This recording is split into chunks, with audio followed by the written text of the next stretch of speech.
Hello everyone. In our previous video, we have completed chapter pronoun. And now in this video, we will start our new chapter, that is articles. So in this chapter, we will study what are articles. Let's start the video. As you can see on the screen, there are two types of articles. Articles दो तरह के होते हैं. First, indefinite articles and second one is definite article. Indefinite article is used for general things, and in this type of article we use a or an. It means that indefinite means क्या होता है? अनिश्चित, जो कि निश्चित नहीं है. इसमें हम a या an का यूज़ करते हैं. a का मीनिंग भी एक होता है और an का मीनिंग भी ये एक होता है. तो अकॉर्डिंग टू द वर्ड्स, जैसे हमारे पास शब्द आएंगे जिनके पहले हमें आर्टिकल्स का यूज़ करना है, उसके अकॉर्डिंग हम ए या एन का यूज़ करेंगे. And the second one is definite articles. Definite means क्या होता है? निश्चित. तो इसे हम किसके लिए यूज़ करते हैं? स्पेसिफिक थिंग्स के लिए, जो कि हमारे स्पेशल चीज़ें हैं, उनके लिए हम डेफिनेट आर्टिकल्स का यूज़ करते हैं. और डेफिनेट आर्टिकल्स में क्या आएगा? द आएगा. तो इस चार्ट के थ्रू हमें ये पता चल गया कि इनडेफिनेट आर्टिकल्स क्या होते हैं? ए, एन. और डेफिनेट आर्टिकल्स क्या होता है? द. टोटल हमारे पास कितने आर्टिकल्स हैं? 3, जिसमें 2 हमारे हैं इनडेफिनेट आर्टिकल्स और 1 हमारा है डेफिनेट आर्टिकल्स. अब हम आगे इसे डिटेल्स में समझेंगे.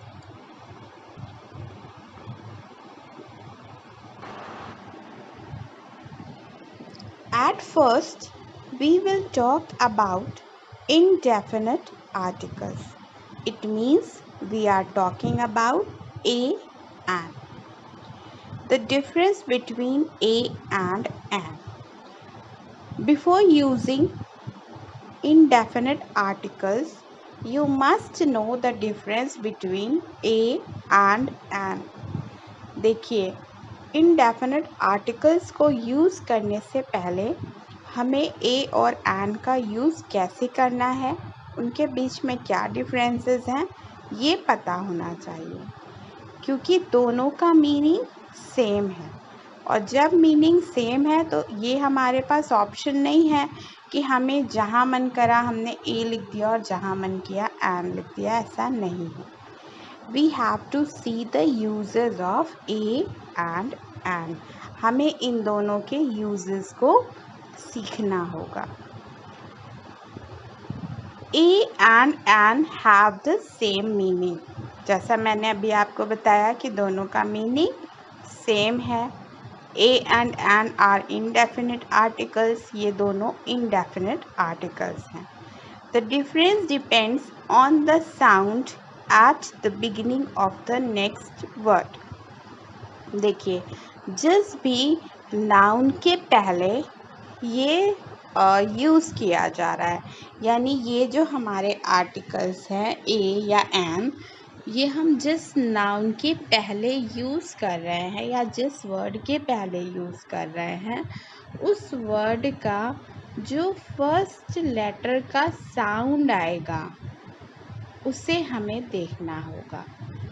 यानी कि जो फर्स्ट प्रोनंसिएशन में जो फर्स्ट लेटर का साउंड आ रहा है, वो साउंड हमारा किस लेटर से स्टार्ट हो रहा है. अगर वो लेटर हमारे कोई कॉन्सोनेंट्स होंगे, हम सबको पता है कॉन्सोनेंट कौन से होते हैं? जब हम अपने 5 vowels A, E, I, O, you को हटा देंगे तो जितने भी लेटर्स बचे वो सारे कॉन्सोनेंट हैं। तो अगर उस प्रोनाउंसिएशन में जो फर्स्ट लेटर का साउंड आ रहा है वो हमारा कॉन्सोनेंट का साउंड आ रहा है, then we will use a article. तब हम ए आर्टिकल का यूज़ करेंगे।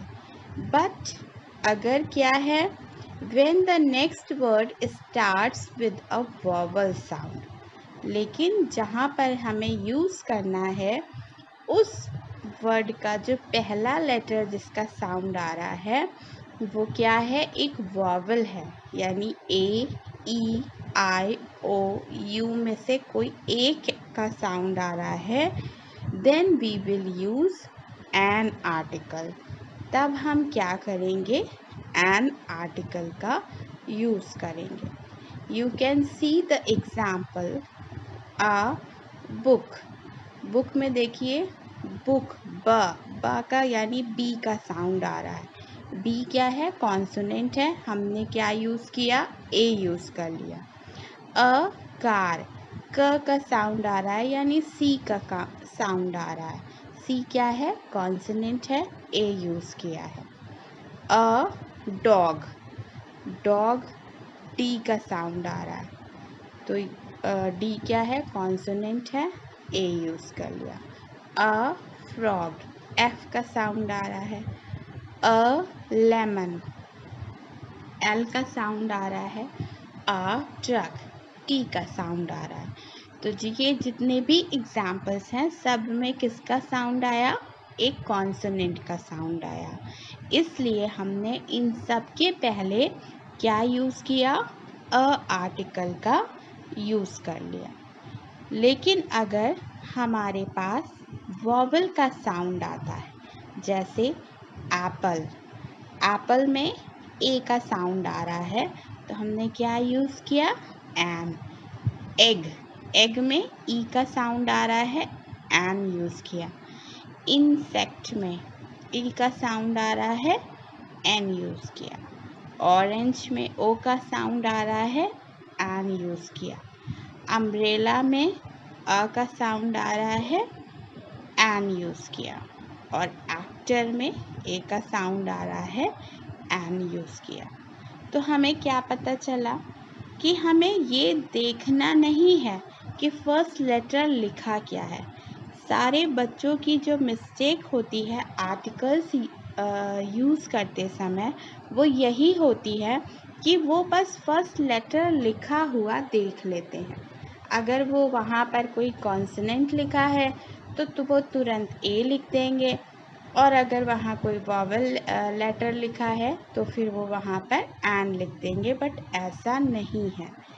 वी हैव टू प्रोनंशिएट इट, हमें उन्हें प्रोनंशिएट करना है, यानी उन्हें मुंह से उनका उच्चारण करना है, और उस प्रोनंसिएशन में जो हमारे मुंह से फर्स्ट लेटर का साउंड आ रहा है वही हमारा ये डिसाइड करेगा कि हमें आ यूज़ करना है या फिर एन का यूज़ करना है। अब देखिए यहाँ पर अ हाउस, अब हाउस में यहाँ पर एच का साउंड आया है तो हमने आ यूज़ किया, लेकिन अगर हम आर की बात करें तो आर ओ का साउंड आ रहा है, एच साइलेंट है, एच का साउंड नहीं है।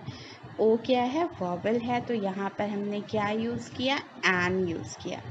इसी तरह अगर अंकल देखें तो यू का साउंड आता है तो हम एन यूज़ करते हैं, बट उसी यू से जब हम यूनिवर्सिटी लिखते हैं तो यूनिवर्सिटी में या यू यानी कि वाई का साउंड आ रहा है, और वाई क्या है?